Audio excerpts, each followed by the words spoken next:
President Donald Trump. Reuters. Kevin Lamarck. The clock is ticking for President Donald Trump to nominate someone to lead America's central bank.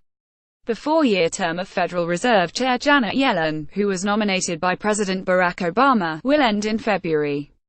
Trump has said he has a lot of respect for Yellen, but whether he'll pick her for another term is still unknown. It's a critical choice as the Fed slowly reverses the recession-era policies it put in place, particularly historically low interest rates and bond purchases that expanded the assets on its balance sheet to $4.5 trillion. The Fed hasn't achieved all of its objectives, but its policies helped encourage the spending and investment that stabilized the economy after 2009 and catapulted the stock market. If the Fed's leadership gets too trigger-happy in reversing these policies, speeding up Yellen's gradual pace, it could push the economy towards another recession. Byron Wien, the vice chairman of Blackstone's private wealth solutions group, doesn't foresee a disruption because of who Trump chooses. But he notes that the wrong choice could be disruptive. "I have no reason to be fearful," Wien told Business Insider. "This is not something Donald Trump knows a whole lot about, and so I think he'll rely on advisors like Gary Cohn and Steven Mnuchin when he considers appointees. He's already said he's comfortable with Janet Yellen. Maybe he'll replace her, but I don't see him replacing her with anybody who's really a serious threat to the stability we're currently enjoying." Trump doesn't face just one nomination. Yellen's vice chairman, Stanley Fischer, is stepping down next month for personal reasons.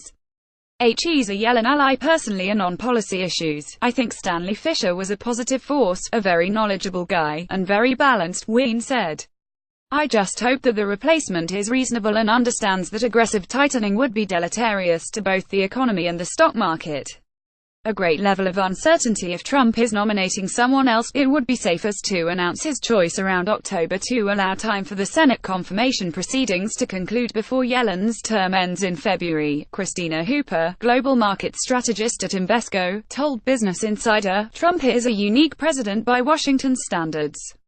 That means he could make the unusual choice of someone with a non-academic, corporate background. Although ex-Fed Governor Kevin Warsh is considered the leading contender, for decades, we were accustomed to having someone from academia or someone from within the Federal Reserve structure appointed as chair," Hooper said. She added that former Fed Chairman Ben Bernanke's post-recession policies reassured investors partly because of his expertise on the Great Depression. He had a body of work from which markets could glean his policy ideology. "Now we could have a business leader, someone who's never articulated their monetary policy ideology, someone who may have never even formed an ideology around monetary policy," Hooper said. "That carries with it a great level of uncertainty." See also investing guru Byron Wien breaks down why market bears will be dead wrong for a few more years.